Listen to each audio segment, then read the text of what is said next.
Are you looking for a fun way to win up to 25 times your money this football and basketball season?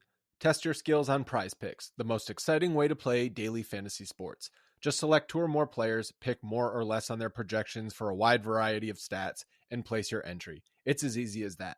If you have the skills, you can turn $10 into $250 with just a few taps. Easy gameplay, quick withdrawals, and injury insurance on your picks are what makes Prize Picks the #1 daily fantasy sports app. Ready to test your skills? Join the Prize Picks community of more than 7 million players who have already signed up. Right now, Prize Picks will match your first deposit up to $100. Just visit prizepicks.com/bluewire and use code BLUEWIRE. That's code BLUEWIRE at prizepicks.com/bluewire for a first deposit match of up to $100. Prize Picks, daily fantasy sports made easy. Friends, Romans, countrymen, lend me your ears. I come not to bury Jason Kidd, but to praise him. Nah, I'm not kidding. We're not going to do that. Welcome to the very first group therapy of the newly renamed Pod Mavericks podcast feed. I'm Kirk Henderson, editor-in-chief over at MavsMoneyball.com. As those of you have heard from me over the past several weeks, our parent company recently decided to stop supporting our podcast. However, they were kind enough to figure out how to get us ownership of our RSS feeds. What does that mean for you listening to the podcast? Hopefully, very little. Hopefully, the podcast still shows up. What I need from each and every one of you guys who is listening to the recording at a later date is to reach out to me and let me know if you are getting it through your preferred platform. I have spent a great portion of my evening and my day re-registering the podcast with Apple, with Google. It's being hosted on Anchor at the moment, which is part of Spotify. So that should happen automatically. I'm basically looking at all the major podcast platforms and trying to find a way to relink everything. It might take a day or two. If you're not hearing from me, well, you're not going to hear this request. But, that sort of thing would be very, very helpful to me. Now that we have that sort of chicanery out of the way, because no one wants to hear me talk about process, let's get to the process of the Dallas Mavericks kicking the shit out of Memphis for 3 quarters. Really, really did. Memphis looked bad because they're clown frauds. The problem with Memphis being clown frauds is it seems the Dallas Mavericks are bigger clown frauds. I'm not really surprised, anybody who's listened here, but for every time we feel like the Mavericks are going to turn the corner, it's 3 steps forward, 3 steps back. All right, I want to hear from you. I want to hear what you liked about the game. I want to hear what you didn't like about the game. Let's talk. Let's hang out. Let's process. Coming up first is my man Jason Gallagher, who has been mad online for several days.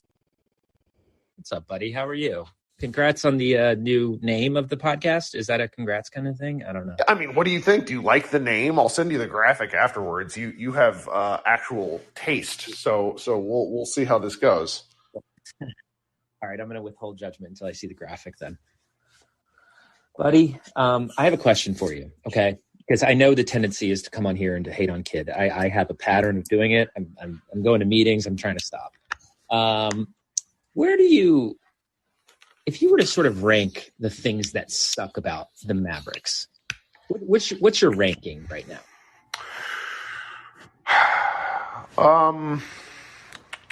That's a fun. And you know what, Nathan? Shout out Nathan. No one died. He was so right. I really think it has to start at the top of the basically how the team is designed, how they want to win. So if that falls underneath ownership, if that falls underneath the general manager, but how this team has been constructed, I feel, and I'm stealing Mike Palucci's take from D Magazine. He basically thinks that the Mavericks are 2 years behind every trend in the NBA. And I really feel that the more I think about it. So that has to be number one. And then number two, just if the team building philosophy is then the players are number two. They just don't have enough talent. Kid might fall in number three. I think Kid, we wouldn't really feel this way about Kid if they had hit a couple more game winners. If they hadn't petered away quite so many leads. I mean, look at this. If they had won 4 more games, 4 more games, the Mavericks would be 4th in the West, and we would have no leg to stand on. Yeah. So I think where we get so frustrated with Jason Kidd, and I think you're going to relate to this comment a lot. You have a son.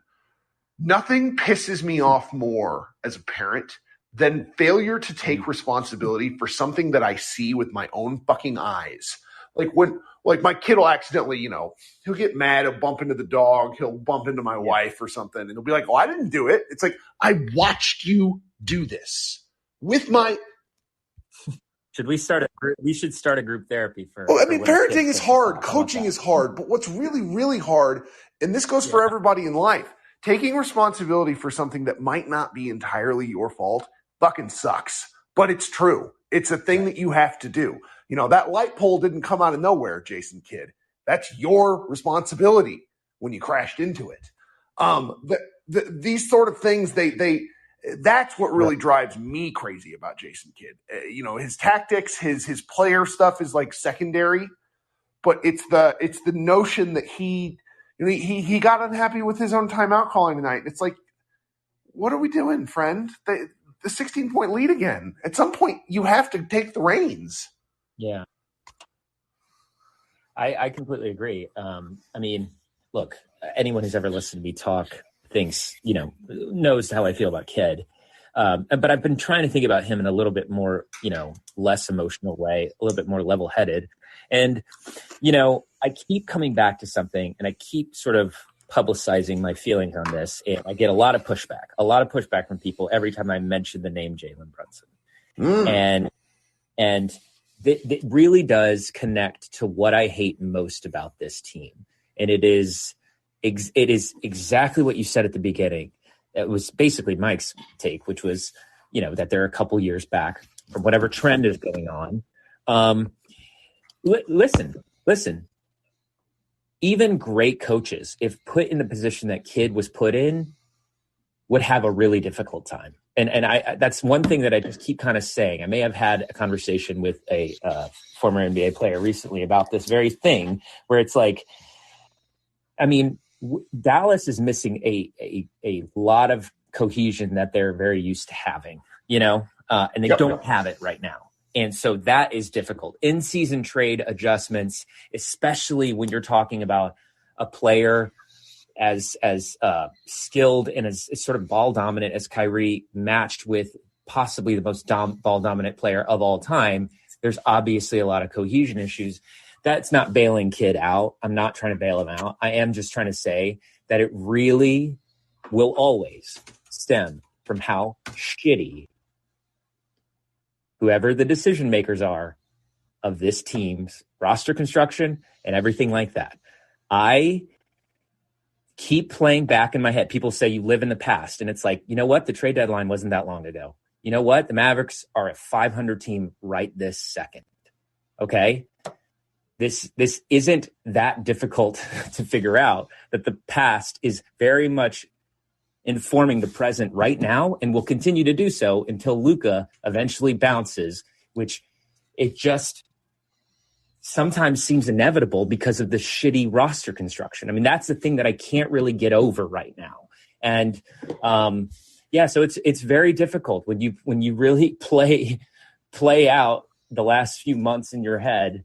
You're just like, what are they doing? I mean, when you look back at the rosters and how long they've had this group of guys, this Dwight Powell's, Maxi Klebas, Dorian Finney-Smith, Jalen Brunson, and you think to yourself, well, why invest in a core like that? Why?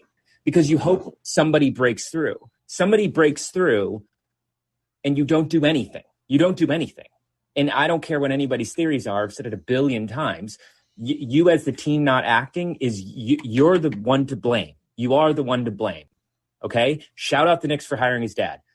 They were smart. What do you want? You know what I mean? The Mavericks did nothing. And then this Kyrie trade, however you feel about Kyrie, this has nothing to do with him as a player. This has nothing to do with him. Okay? But all that trade did was inform the entire fan base that we made a massive fuck up. And we are trying to clean that up with a fucking shout wipe. But the problem is this is a giant wine spill on your big dumb shirt. Okay. So Okay. I'm just sitting there. Every single game that looks like a fucking mess, I just sit there and I go, my God, like this is the front office is terrible. That's all I think. Even when I see Jason Kidd do something stupid or hear him say something stupid, I'm baffled at this front office, and I'm more baffled by the fans who sort of refuse to talk about that for whatever reason. Well, because, I mean, you know why. That's an easy one, man. Do I know why? Because this organization, the Mavericks have one of the best the ability to control the message from and this has been why I got into this business. I mean, I really wanted to name our podcast feed, I kid you not, Radio Free Mavericks. And our European listeners will know what Radio Free Europe is. It just go look it up if you want to know what the reference is about. But it's about getting out the truth in the face of bullshit. And the Mavericks have done such a good job of convincing everybody for close to 13 years, 11, 12 years now, that their plan is the correct one. And what's been amazing is because when you have a superstar, you're a lot like you can fail up. And that happened with Dirk, and that's fine. But what the problem with failing up is you start to believe your own bullshit. This has happened to me in my own life. You know, you have some successes and you're like, you know what? I'm really good at this. I'm really good at podcasting. I can make this work. Do you want to know why our podcast works, Jason? Luka Doncic plays for the team. Yeah, I know. I mean, the amount of people that texted me, "Great job with the Dame interview." Like, buddy, I sat there with the camera. Like, what did you want me to do? Like, I didn't do anything. No, it's you're completely right. And I think that is it, is that I mean, you and I are old, sadly, and we just have very vivid memories of things going wrong, people, you know, sort of overachieving to bail out the situation, and then a pattern that is repeating itself. And for this one, for the life of me, and I really like hope that whatever exit interviews or if somebody gets an exclusive with Mark or whatever, it's not that I think Mark is a dick or anything. It's just like, I actually would want to know what did you like? Do you constantly think you're playing like 3D chess or something? Because I still don't get the investment and then not paying off the investment. I will never get that, because you and I talk about all the fucking time. It's crazy when you look back at those Dirk years and then you're like, wait a minute, Dwight Powell is in the box score. What's going on? And we're going on 7 years of Dwight Powell. He's going to finish in the top 10 in all games played as a Maverick. Yeah, no, totally. I mean, and also Tim Cato in the chat. Hey, literally, just Tim is probably texting me. Narcissist behavior, you know. Anyways, he wants to come up. Sorry, he specifically. You got to forgive me, big time, Timmy Jim. Tim wants to come up on stage, and we're going to let him because he is an actual journalist with a capital J. Hi, what's up? No, friend? specifically, I said I want to come up on stage without letting Jason leave. Right, yeah, because you want to talk to him, not me. Go ahead. Well, I want to talk to both of y'all, but Jason is from the little bit I just heard. He's not having a good time. Straight up, Kirk deals with this bullshit every night. I know that Kirk can handle this. No. Jason, are you okay? I am literally baffled. I'm still, and again, it's every dumb, out of timeout play, every last second stupid ass play call, whatever it might be. Every time I zip past kids sometimes, and I'm just like, this fucking front office, man, what a bunch of dummies. Like, I just can't. You should point a very steady camera directly at them. I mean, well, I don't know if you know my style, but I'm a handheld shaky camera. Oh boy, we got another. JJ Villeneuve. No, wait, no, that's not the one. Yeah, who's the guy who does that? Nobody wants to hear about that. What I'm saying is that this is I just like kind of can't believe how bad this has gone, and I kind of think that we've only scratched the surface. See, that's 100% what will happen, because this organization does not know how to admit mistakes until much later. I mean, I don't want to get into the specifics, But you need to go look at their social media feed today. And what they had, a poor young, the nice woman who runs that account, they put her up for martyrdom. Like, I could not believe it. And it's just like 4 years ago, you guys had a sexual harassment scandal. Nobody wants to hear you on International Women's Day. Sorry. Or whatever, the month.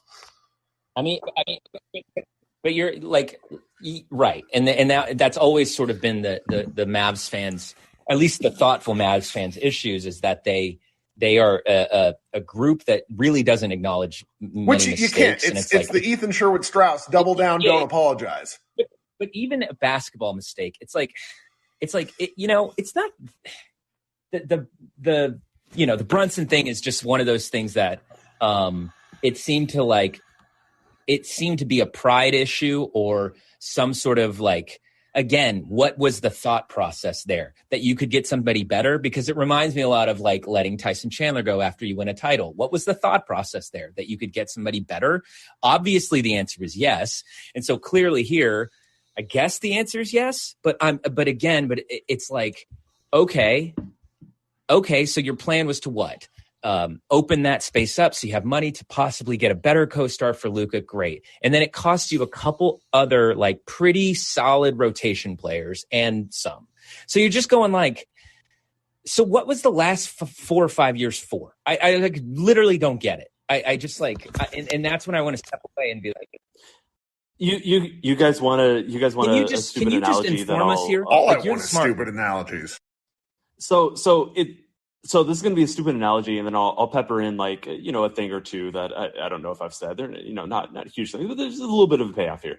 So you guys ever had a kitchen or a bathroom or some part of the house that you leave the cleaning a little bit, and then it piles up, and all of a sudden your daily kitchen chores. Let's give it a kitchen. Everybody has not cleaned their kitchen for a few days in a row, and all of a sudden, this thing that is very manageable on a day-to-day basis, or in the Mavs case on a year-to-year basis, suddenly becomes enormous. Yeah. And you have it weighs on you because there's so much to dig out of.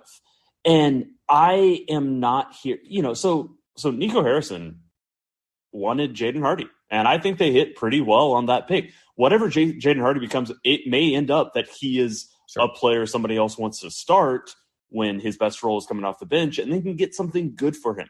For example, Jaden Hardy is a good draft pick. Right. They clearly did something right here. But there is so much that they're digging out of. Yes. And I've said this, so, this is not new. I have been in agreement with you guys that they have consistently failed to add the right amount of talent. They have consistently failed to move on from talent. Very clearly, Jason Kidd and the coaching staff wanted JaVale McGee. That didn't work out. I even have this theory that, the third ball handler their thing, which it's not a huge deal. I don't think the Mavs are a better team if they get Goran Dragic or any third ball handler. But I do think this season feels a lot different if they hadn't gone 0 of 8, 0 of 9 without Luka playing games, in the first 9 games that he missed. And, let's just say they split him. Let's say Goran Dragic, just because he's the name, Dragic, I should say. I've had Slovenians correct me on the pronunciation. Goran Dragic.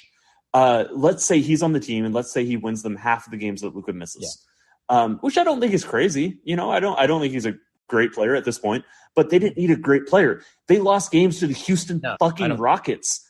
If they just had one more competent shot creator, and they were able to beat, Houston, and they beat some other teams that they should have beat, even though Luka wasn't playing, I think going forward, that stretch makes the season feel dramatically different. Again, it doesn't make this team better because if it's Goran Dragic, he's not playing in the postseason.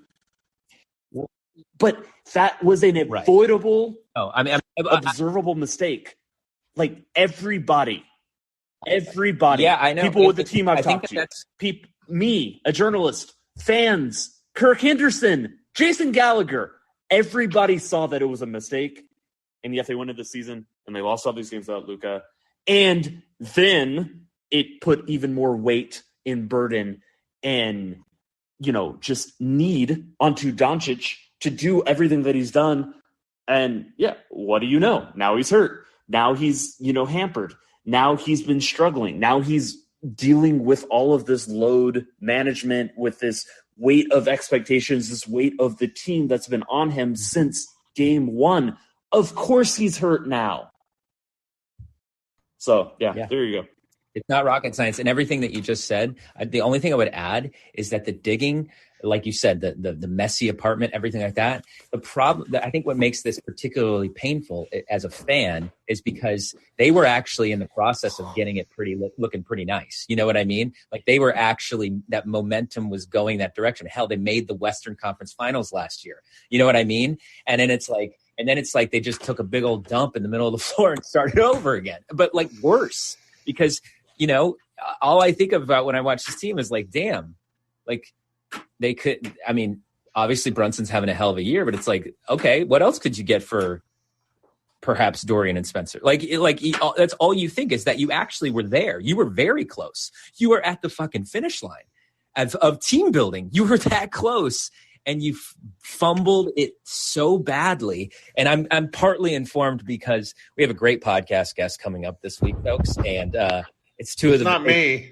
It's basically Adam Silver. No, it's basically basketball crack. But there's some commentary about the Dallas Mavericks mishandling of the Jalen Brunson situation, about how it's like all time, like kind of all time.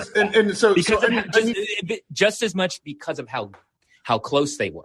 That's really the painful part. And I need to make a point here because the audience, and I've heard this because there's somebody earlier said, well, we're just so tired of talking about Brunson.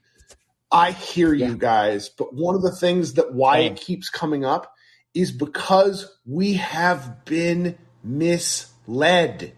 I cannot emphasize that enough. I don't want to sit here and get into details, but you have the question of choosing to believe people who may know stuff or the organization which has a track record of blowing smoke up your ass. I'll let you be. If you want to continue to believe in this stuff, I get it. My son's 7. He still believes in Santa Claus. I want him to believe in Santa Claus for as long as he can because the reality of some of this stuff sucks. But that's why Jason's brought it up. Yeah. That's why Meta Robinson has a post coming tomorrow morning that she wrote last week about Jalen Brunson basically being the vibes merchant and why that matters for this team. I mean, Kyrie. It matters so much. And that's 99% of the conversation is that it's not just that he's a great basketball leader. It's everything else he brings to a team. You're talking about the New York fucking bad vibes. He broke that curse. And it's incredible. Guess what? Everyone there is thrilled. They're having a great time. And maybe in the playoffs it changes. The NBA is fast. But it's like, I don't think it's a coincidence that one team went from really shitty vibes to great vibes, and then the other team did the opposite when the good vibes guy decided to switch teams. Like it sucks. It sucks. And I can't get over that. That's what makes it hard for me to criticize Kid right now. I know it's So I say a lot of exactly what you've said to people I talk to, like friends. Like usually I'm a little bit more diplomatic on my own podcast. Same message, same theme. I just choose slightly different words. These live spaces, whenever I pop on them, kind of bring out me just saying, I agree. And there could not have been a more 1-for-1 like-for-like scenario as Steve Nash walking, a thing that Mark Cuban very famously walked back and said, I will never make this mistake again. I'm sorry, there is not a more like-for-like scenario that could have possibly happened to the team and the same thing happened. It's so funny to me. It's so funny that this thing that he said, I'll never, biggest mistake I've ever made. The fact, and what's funny is that this could Can I make a point? I need to note Zach Davari in the chat shares with us a Dylan Brooks post-game quote. Theo Penson gets paid to be a cheerleader. The reason I want to share that is because it's indicative of the conversation we're having, where these were the sorts of choices that were made, where they signed a 27-year-old forward who has no discernible basketball skill other than unbelievable confidence. And Tim, this is the thing that's going to blow your mind. He looks like your podcast partner, Austin, and it freaks me out. But a little bit. It's the smile. Yes, it's the grin. The smile is actually pretty close. It's you're like right about that shit-eating. I am good, and it's like I'm going to talk you into anything grin, which Austin and Theo has, which is why Theo has his own successful podcast. Don't ever tell Austin I say this, but Austin actually looks more like a pro athlete. He does. I could see this. Nobody clipped that. No. I'm obviously just no. So Tim, the secret about these shows, the losses, we get like a 50% audience drop. Oh hell yeah! So it's like it is the hardcore. It is the ones. It is the does he know meme people. Like it is really. So anyways, you guys have been too kind to spend part of your evening with us. Thanks for having me, Kirk, and chin up, everybody. It's only going to get worse. Jesus Christ. Tim, Jason. you got anything else? Hey, Jason, I'll call you about the thing I need to call you about later this week. Maybe tomorrow. Wow. I'm around. I'll let you Look at me. I'm the connecting piece. All right, you guys be good.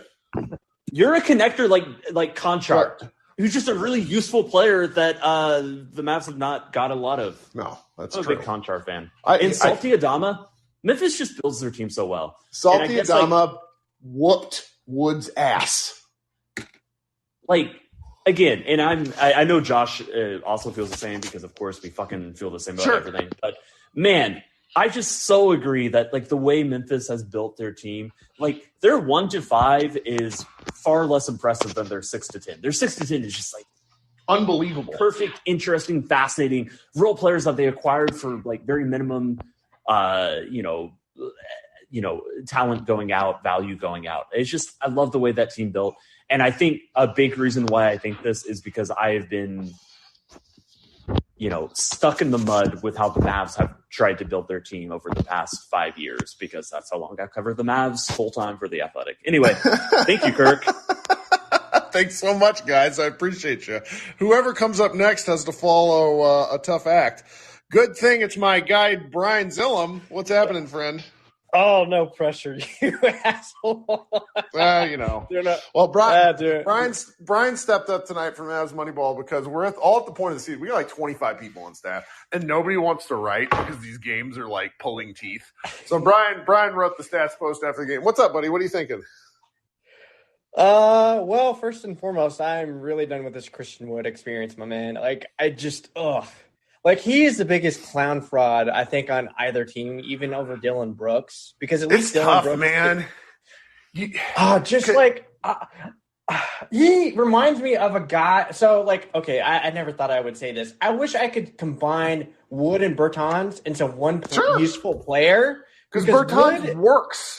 Yes, Bertans will try, but at least if he gets whooped, it'll be lack of athleticism. But what's Wood's excuse? Because he's athletic-ish. Yeah. So if you miss the game, for anybody listening on the recording, it is a real masochist. Wood puts up 29 and 6, and so 20 points, 9 rebounds, 6 assists. And the rookie he was guarding had 22 and 14. I cannot cooked him. I mean, absolutely whooped his ass. And if you're not watching the game closely, if you're not a defensive guy and you don't watch a lot of this stuff, I don't blame you. You just got to trust me that Salty Aldama whooped his ass. And the thing is, it wasn't like it was freaking John Morant out there dribbling. He would basically just do a basic pump fake, and just Wood would go flying out the other direction he was 4 times. It's just so bad. It needed Benny Hill music because it was and he'd get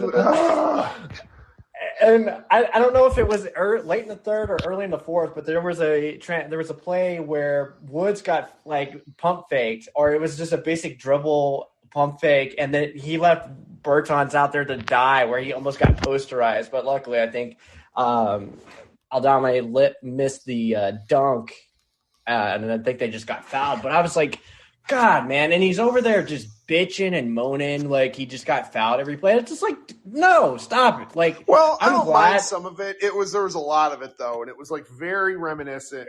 It's like Luka shouldn't do it, but we let it go. We can't have the sixth man doing it. Right. And it's just like, okay, if you were giving effort-ish, like when you're block hunting and you're getting 3 or 4 blocks a game, I might not have he's not on my notes. I understand why you're mad at him because I listened to you talk about him in game.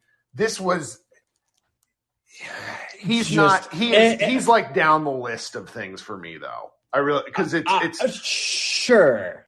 Like, I don't really know how to talk about this game, to be quite honest. The podcast Josh Bowe and I just recorded was really difficult for me because it felt like, Brooks and Jackson getting into foul trouble gave us a false sense of security. Now, losing a 16-point lead can be really hard, but the offensive rebounding alone – like, Jaren Jackson Jr. is a good player, but he really, really, really punished Dallas tonight. I mean, Dwight Powell had no chance. And Maxey, once again, kind of looked like burnt toast, but at least he got rebounds. Like, I'm looking at this game, and a lot of people are like, I got to fire kid. We got to get – and I'm just like, I don't really know what you do. It's where Jason come in hot and heavy talking about the roster and talking about the philosophical things. I understand that, but, like, this game, I'm just kind of like, okay, like, the Mavericks aren't very good. They're a 500 team. Yeah, forever 500. That's going to be the flagship of this, like, team the remainder of the way. And it's crazy because I haven't really seen anybody, like, call it out, but I obviously threw it in the stats post. Shout out to Taylor Jenkins for calling a timeout with 1 minute and 4 seconds left in the third quarter when the Dallas got up 16. Dallas did score again in the quarter, and then Memphis they shrunk the lead to 13 going in the fourth, which is like, damn. So I know people get kind of butthurt about like calling timeouts to stop a run, but shout out to him for willing to stop the bleeding. And this game in general, I don't know. Like, I completely can relate to you and Josh kind of struggling a little bit because, like, where do you go? Because it's like there's not one primary indicator you can say, like, is it kids' fault that they went freaking 3 for 21 from the fourth quarter? No. Is it kids' fault that Irving and Hardy kind of rolled their ankles? No. But it's like there's really only one thing they can kind of like circle back to. It's kind of like the overall like roster construction. But like the thing that you pointed out, like, yeah, both Memphis and Mavs are kind of like clown frauds to a degree. But Memphis, again, I don't know if you can levy that to the coaching staff, their roster, their concept, their team, like overall, like determination. But they are clown frauds, but at least they will get down and dirty and grind you into dust. Well, I mean, that's the team philosophy. Yeah, like what is this? I think I've asked you 2 or 3 times. What is this team's philosophy? And then Josh Bowe is going to kill it with this that 3. Yeah, he's got a good piece coming in the morning. Mm-hmm. Yeah, like guys, I'm telling you guys, read this post from Josh Bowe tomorrow because like the only concept in team morale of this team is like they make threes. And if they outscore, if they make a whole bunch of threes, like we're good. If they don't, they're more than likely going to lose. And then.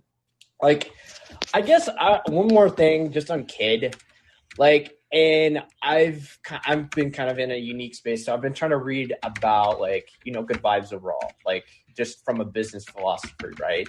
And from what I've gathered is good vibe. I know Jason and Tim were just talking about Brunson, right. And how vital he was to good vibes. Good vibes it's a good concept, but it is not a strategy.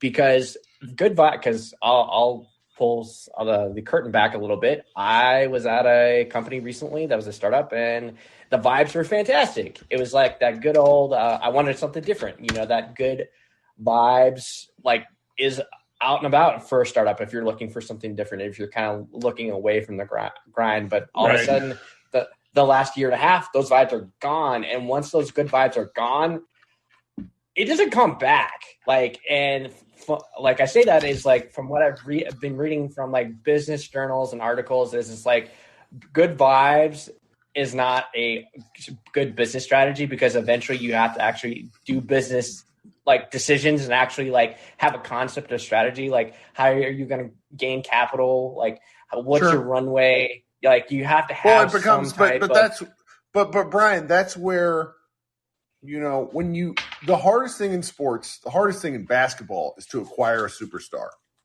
right. Okay. That's kind of that's true, but it's kind of a generally known thing. One of the things that the Mavericks approached getting a superstar like, at least in terms of how they talked about it, is building around Luka is going to be easy. Players are going to want to flock to come play with Luka Doncic. Mark Cuban said that. Now, granted, a lot of that's PR, so I don't hate on PR. But the fact of building around a superstar, you've seen it with LeBron James in 2000, in the 2000s. Anthony Davis with the Pelicans is another good example. To a degree, James Harden, though I honestly think the way Houston built around Harden is underrated and a couple of games different. We might think completely different about that Houston Rockets legacy. Building around stars is hard, and there aren't that many stars to build around, okay? And at least stars that become stars in their early 20s. And so what the Mavericks did from there is they sort of misunderstood, and they thought the runway was long when really the runway was short. Because when you make a gamble, because I don't want to call it a mistake, but it's a gamble of trading for Kristaps Porzingis, you immediately shorten the length of the runway to take off.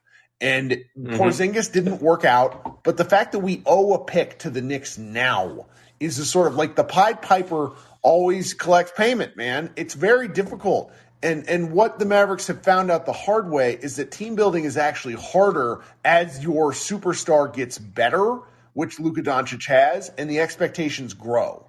And what they did here with the Kyrie trade after losing Brunson is rebound in a way that I think is respectable, but unfortunately it might be kind of an all-in gamble. I don't really know what else they do. I mean, like one of the things that we've been discussing at Mavs Moneyball is how when you forego the draft for as long as the Mavericks have organizationally, we're not just talking about 2018, we're talking about going back to like 2011. When you forego the draft this long, you're not able to stay ahead or be a part of any league trends because you're only picking up guys from free agency. That makes team building very, very, very difficult, even if you have a superstar, because there's nothing cost controlled.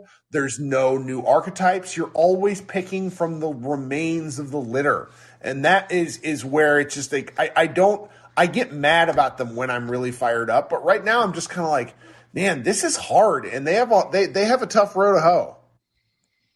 Yeah, and there's 10 of these dumb things left, and I presume they're probably going to just be 6-4 or 5-5 in that stretch. And the only thing that sucks is, I mean, sure, but the only thing I fear, Kirk, and before I hop off, is like I fear that this team is tripling down and gambling on, just if we lose Wednesday, it's okay. We have these easy games versus the Hornets, the Pacers, and the Bulls, where you're kind of like half expecting the other teams that you're fighting for to do something stupid. When it's like, why are you gambling on that? You control your own fate. Don't let Utah, like a Utah-Portland game, control your fate, whether you're in the play-in or not, because I could see that happening, and that looks like the course we're at. And Wednesday, is Luka going to come back? I don't know, but it'll be fun to discuss. But I will hop off, buddy. I appreciate everything you do at the site. Please, everybody, subscribe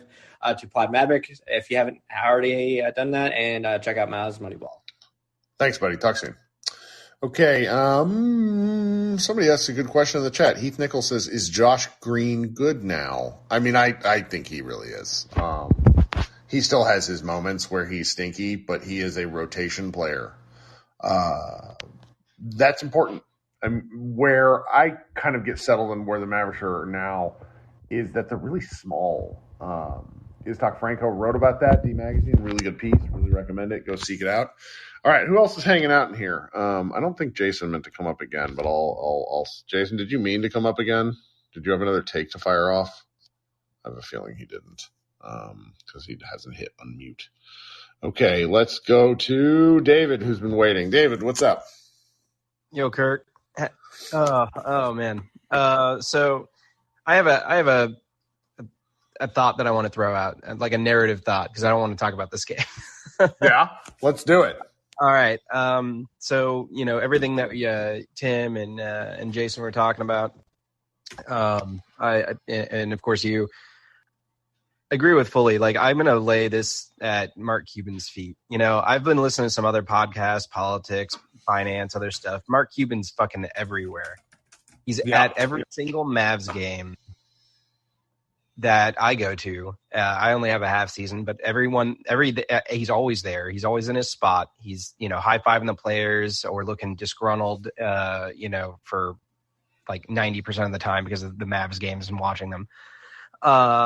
And I don't know, like, this, to me, it's about like the self-destructive behaviors are like consuming our team. And it starts with him and his inability to get out of his own way and be able to make rational decisions. I'm not sure if it's because he's too close to it or if he's not close enough to it anymore because of Shark Tank and all the other crap that he's doing.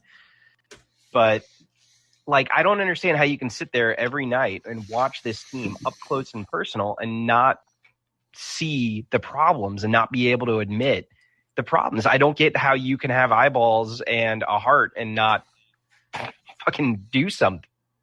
Yeah. Well, I mean, I think in terms of he would make the argument that they have done stuff. I understand that, but I think he's tried. Yeah, I just think that what they've done, nothing. Oh, sorry. Go ahead. No, we're on a slight hearing delay with you, so that's okay. It's we're talking through the internet.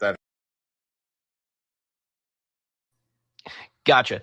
Yeah. They obviously have made moves. But they definitely haven't made any of the right ones. And then I still, just thinking about it at large, like hiring Kidd made some sense that, trying to get Luka a coach that he might like a little more and somebody that he might respect as a player. But like, he has no history in developing a young talent, right? He's got nothing to show there. So like the idea of using him to develop Luka and make him into the ultra star that he should be and can and realistically is, it doesn't really work. He's got self-destructive tendencies. Luka, we're starting to see as self-destructive tendencies with his complaining nonstop, his diet, his lack of staying in shape and conditioning. And then, we gamble for Kyrie, who's an amazing player, but we don't even have to talk about it's Kyrie when you talk about destructive tendencies. So it's just like, I look at this team and it's like talking about JB leaving in that leadership vibe. I totally get. But there's nobody to helm this thing. There is nobody that doesn't have just a litany of flaws. There is no discipline and concept of what they're trying to build from the top down, starting with Mark all the way through. And to me, that's the through line is like when you have just a bunch of people doing random shit, you're going to keep getting super fucked inconsistent results like we see every night. Well, appreciate the comments, Dave. No, I just appreciate you guys and like the new name. Thanks, bud. Talk soon. All right. And like I said, I've been kind of communicating with people throughout the show. The redirects and the podcast feed stuff is really damn confusing. It is still looking like it is showing from it's connecting from a Dallas basketball podcast on Apple. Spotify is coming through fine. I'm gonna have it. I'm transferring twice. It's very dumb because we're gonna get picked up by another actual podcast company. But I still want to do shows in the meantime. I don't want to go like 10 days without anything during a key point in the season. Anyways, that's Inside Baseball. Brandon. What's going on, Kurt? Oh, just hanging out, having a cocktail. Right on. Yeah, somebody brought up a business analogy. I would throw in another one. And like I said before, it had to be cognitive dissonance and organizational behavior, because there's no way that Cuban doesn't see the the hazard flashes in the road, and he's still driving 100 miles per hour. So I don't know, but I think my main thing about the Mavs is they never control the outcome on offense or defense. And I was looking at kind of what the Mavs could do to try to keep their lead, and I noticed that Memphis is a terrible, not terrible, but they're not a very good free throw shooting team. Tonight, two of their guys, none of them really shoots over 80% free throws, and I think like two guys shot 80%. Everybody else is pretty much mid to lower 70%. And keeping that lead, I would have put those guys on the line, like earn it from the free throw line. But instead, they just push Dallas on the blocks, and just control them in the fourth quarter. And Dallas doesn't. They play so fast. They don't really control. They try to play catch up a lot. They never try to slow down the pace of play to keep a lead. They'll jack a three and just run down court and get scored on. So I don't know. To me, it seems like they will go back on go back on culture, not adjusting those guys for getting the win. Well, that's where elements of where the timeouts were and weren't called. Like they just didn't score a basket for such a long time when it would have taken like 2 baskets to put the Grizzlies away over a probably 6-minute period, and they just couldn't find it, and that's very difficult. And that's you wonder if it's coaching, you wonder if it's execution. It's probably a little of both. I mean, the fact that Hardy seemed to get hurt really threw things off. Like he was the only one who was like making baskets, and then everybody else was just toast. It's such a weird game. But like one of the problems with these weird games is the Mavericks have way too many of them to like hand wave it as, oh, well, that's just a thing. Man, and your point, I could be wrong, but it seemed like with 10 minutes left in the fourth, they had 99 and they finished the game with 106 or something like that, which is crazy, or whatever it was. They didn't score a lot, like you said, though. But it's way too many games, and it's not an outlier of kind of how they play. It's consistent. So I don't know. I don't know what reevaluating the Mavs will look like during the offseason, but I think there's definitely a chance, for in-game adjustments. Like I was saying, looking at the other players and, making them earn it on the free throw line and, trying to, maybe slow down the pace of play. Even if they couldn't score, try to make it to where the other team doesn't score and, they just kind of milk the clock to get a small lead, because it seems like so many games the other team's getting like 120 or close to 120, and that's not good whenever you're going into the playoffs. I know a lot of teams score a lot these days, but, I mean, when you barely busting 100 and these other teams are just kind of, running up the scoreboard, it's not good. So, that would definitely be, a priority for me, is to find some type of way to, keeping these guys from, just scoring whatever they want to and however much they want. Yeah, well, it's definitely difficult to watch at times because I was having such a good time and then all of a sudden I wasn't. Yeah. And one more thing, I don't know if it's true or not. It seems like somebody had posted that Jordan was, entertaining selling the Hornets, and I'm just like, which team has the better, future, the Hornets or the Mavericks? Because it's just so not promising. Both teams have a good start, but then also you look at the rest of the talent, like, man, which team has more upside? I mean, I think you still have to go with the team that has the current superstar. Like Luka Doncic stands a pretty good chance of making all NBA first team for the 4th year in a row. Yeah. And when you're kind of universally considered a top 5 to top 8 player, you stick with that guy. But I understand why you. Yeah, it's not a lot of upside. I'm just like, man. But Hardy, Green, if he stays around, Luka, that's something. That's more than what the Mavs have had in the past. You got something to work with. It would have been nice, like people were saying before, if we had Brunson around. But hindsight's 2020. But hopefully going 23-24, having those three on the roster. I don't know. and building from that. If worst comes to worst, having some type of athleticism and talent on the team For sure is more. Dallas had in the past, because I can't remember the last time we had like a complete athlete that can play on both sides of the ball, kind of like Josh does. Well, thank you so much for hanging out, Brandon. We'll talk soon. All right. Mm-hmm.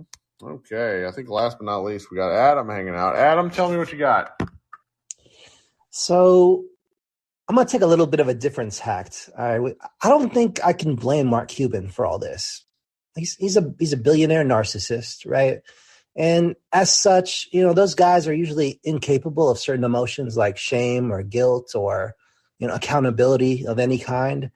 So what do you think about maybe blaming Luka for this? Let's blame him maybe for not being American, or let's say having an American mindset. Because if Luka was Kevin Durant, do you think they would have signed Jalen Brunson last year? I don't know. I mean, the thing about the Brunson contract is that I don't know if anybody thought he was a true, honest-to-God max player. I mean, it's nice to say that in hindsight, but I don't know anybody that really thought that. Isn't that a true indictment of the organization? Yes. You draft a player, you see him develop to what he showed last year, and you still look at him as maybe like an outsider that watches maybe 5 Mavericks games. This is a 5'11", player that just doesn't seem like a superstar, and we just can't even invest, $10, $11 million in him, a year. Like, isn't that an indictment on just the way that they assess talent, in general? I certainly think that's the case. I mean, the assessment of talent type thing goes back to, it's like they let Steve Nash walk. Now, there's justification for that too. They let Tyson Chandler walk. There's justification for all of these things. But at a certain point, I really do think that's part of the problem. I mean, one of the things that there's a post that was written on Mavs Moneyball by my guy, Matthew Phillips. Matthew, come back to us. He's not written for a while. But he wrote about the 2000 draft. Yeah, the 2000 draft, which was the first one after Cuban bought the team. And Donnie Nelson basically traded up for all these assets. Like they used a ton of draft capital, and the only guy that they got out of it, and they had like 5 total picks. The only guy that they got out of it that ended up being worth a damn was Eduardo Najera, who was like a late 2nd round pick. I mean, they just busted guy after guy, because the 2000 draft is like historically one of the worst in basketball history. And I think that burned Cuban on the draft. And I think he hasn't cared about it since, because I think he sort of views it as a crapshoot, which to a degree I can understand it. But we just know a lot more about basketball players now. There's no more. There are very few hidden gems. There are guys that maybe get miscast or misjudged, but Hardy's a good example of that, where it's all right. Well, he was really bad in the G League, and he was. And now everybody's like, oh, well, maybe he should have gone higher. Well, because guys drafted 20 to 40 can kind of fall within the same range. I mean, the draft is sort of, I think, where the Mavericks have committed like the original sin, because they just ignored one of the key components of team building for such a long time. Yeah, it's this just like an endemic kind of issue that never gets resolved, and you can feel sympathy, you can give an organization some slack, but when an organization just doesn't want to adjust, like at some point you have to either accept it or at some point you feel powerless with that stuff. Sure. The Najera stuff is actually fun. It's I think actually, it did bump them up a little bit with the kind of brand revenue. A lot of people kind of wearing his jersey just because of national pride, and that stuff. But yeah, I think they thought he was going to be better than he was, and that definitely left a bad taste in their mouth. Yeah. Yeah. Last thing. It's a late night here. There almost is no discussion in my mind that they should sign Kyrie. Even if he wants the max, you got to give it to him at this point. Not because he's worth it, but because you have no other options. Even if it's just, and if I'm thinking from like Cuban's perspective, you're going to get that money back regardless, whether it's additional sponsorships, more, nationally televised games, the brand revenue from people in other places that are buying a Kyrie jersey that directly, benefits the bottom line of the Mavericks. That money's coming back to you. And at this point, you got no other option. They're just going to do it. And they're just the big question is, does Kyrie want to be here? Because maybe he'll also have some other options. You never know. Marshstein had some interesting kind of reporting on that today. I'm going to be very curious to see where that one goes over time. The market for Irving seems to be cooled, just not for any, not because Kyrie's. It's just tonight's a good example. He's going to be 31. He's a 6'3" guard whose quickness is kind of one of the things that makes his game so different. And he, he's smaller guards tend to really have a tough go of it. You know what I mean? So I hear you. Thanks for letting me kind of give you. Of course. Have a good rest of the night. All right. Talk soon. Okay, guys. Oh, hey, Simon. Simon's joining. Welcome, Simon. What's up tonight, man? Hey, what's going on, Kirk? Just a weird evening on the internet. How are you? Good, man. I mean, now does anybody wonder why we're the most angriest fan base? That's tonight's funny. Like tonight's game, is exactly why. That's right. I mean, it's unbelievable. I mean, and the thing about it was you could just see it coming. When they hit like those 2 threes in a row, when I believe it was 96-80, and then they hit 2 in a row.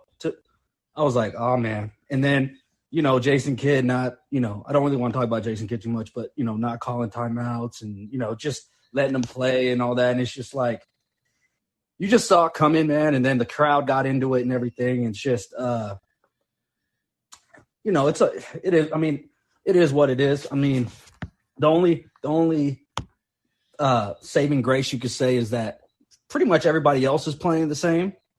Right. In the Western Conference. So that's a positive. As far as what you were saying earlier about the 2000 draft and all that, I definitely think that sat in Mark Cuban's mind for a while, but I also think it's just his stubbornness, because people had been telling him for years, you got to focus more into the draft. You gotta get some young players, through the draft. And it's just like with him, it's like he's so stubborn and he don't want anybody telling him what to do. So he just wants to prove that, like, no, the way I'm doing it is right. But in reality, your best player, you got him through the draft. So your whole plans that you had the whole time about free agency and all that stuff, that never worked. What actually worked was what everybody was telling you, which was focus on the draft. But his stubbornness won't allow him to just do what makes the most sense. And I think that also applies to like the Brunson thing. I think a part of the reason why they didn't – this is just my opinion. I don't have no sources, nothing. I think a part of the reason why Brunson was they just chose to move on was I think it was Cuban's stubbornness with free agency and cap space. And I just think he wants to prove to everybody, oh, I can get this big-time star free agent, But by paying Brunson, that would prevent him from having, the cap space, to go get it. Because I think in a lot of ways, he gets in his own way in the sense of, like, he's make things, like, personal, where he rather prove something to everybody, to the masses, to the fan base, than do actually what's right for the franchise. Sure. But that's just my theory on it. What do you think about that? I mean, I certainly think there's a lot to it, man. Like, this sort of thing is all so weird because it feels like slightly above my pay grade, but I'm just curious as to how Dallas got to this point. I really, really am. I don't know. I'm in a frustrated place as a fan these days. Yeah, definitely. I mean, we know how they got to this in a lot of ways, like with the moves. We just don't know exactly who made the decisions Right. on it. You know, it's like we the Brunson thing. Like Nick points out in the chat that I wrote a big article about Mark Cuban. He's right. I did. I wrote like 2,000 words about Mark Cuban last year, and that's kind of the base. And that this year I wrote that help isn't coming. I mean, the fact that they made the trade for Kyrie is pretty neat, but we're in a really difficult time, I think. Definitely. And let's be honest. Like I mentioned this last time I came on, don't play with the Kyrie thing. First day of free agency. I mean, even before free agency, we already know these people pamper and do all that stuff anyway.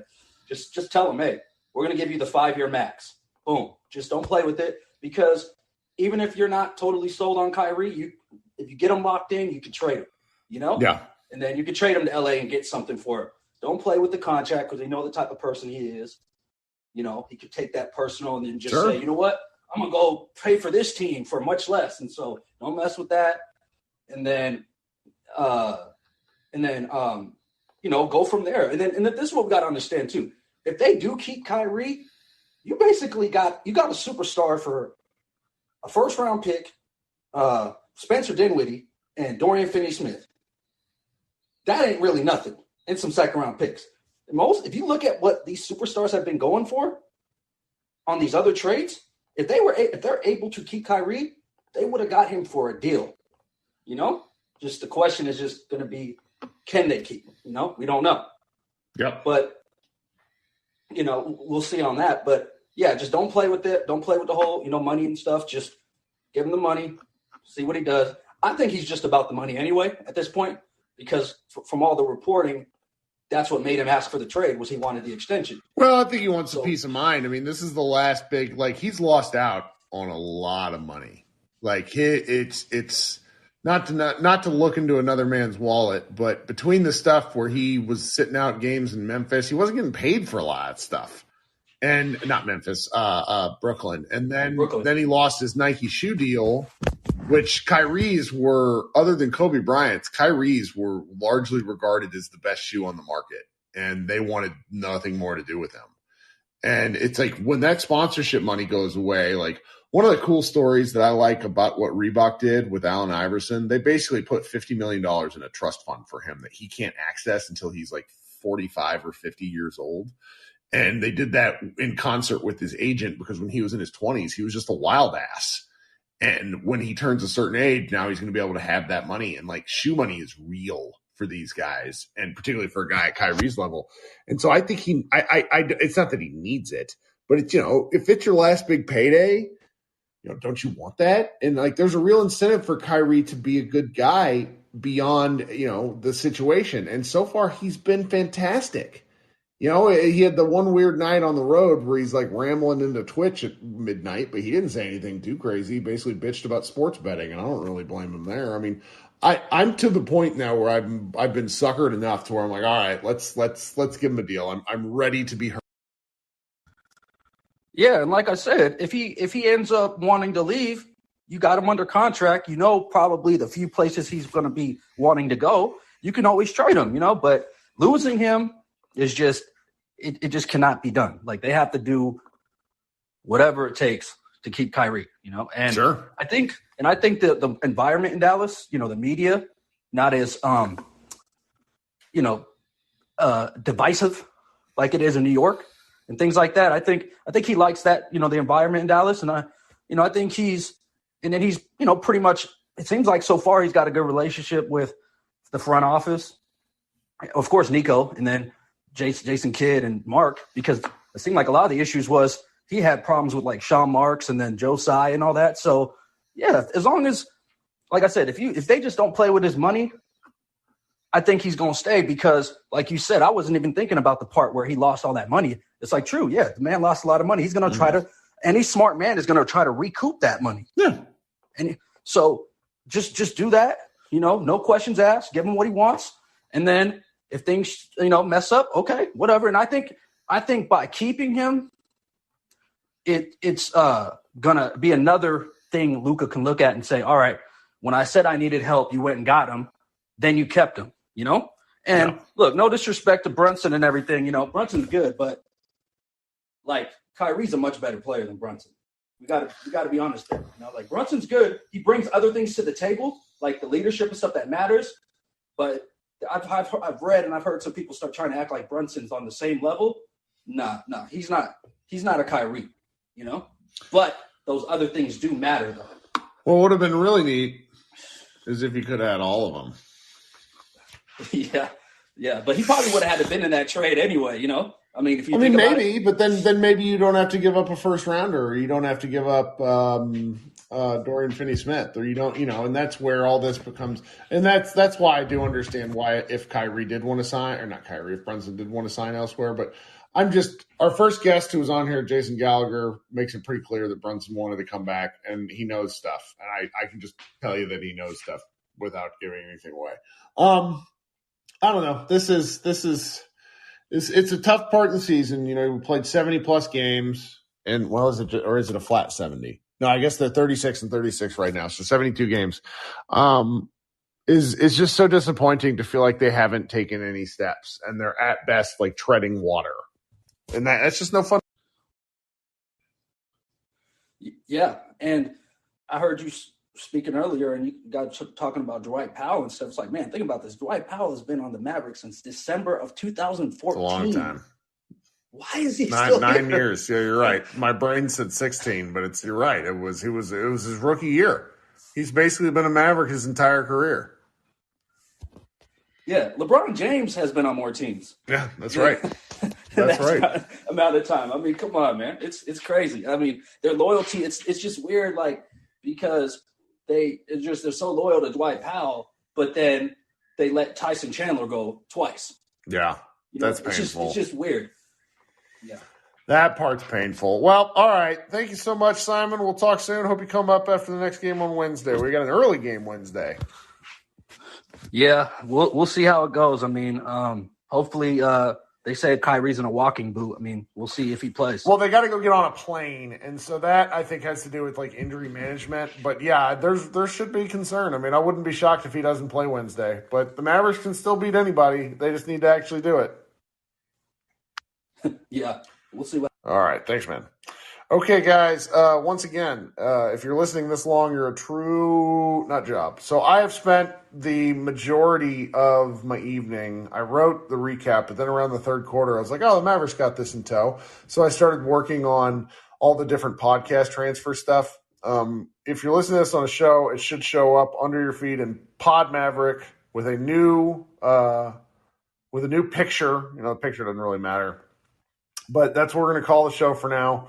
There's all this like back end stuff that is a little difficult for me to understand, but I'm trying to get through it all. But hopefully for the main podcast feed, so your Apple, your Spotify, maybe Overcast, which is attached to Apple. If you do anything through like Amazon or anything like that, it might take me a week or so to figure some of this stuff out. I'm trying to get its distribution as wide as possible.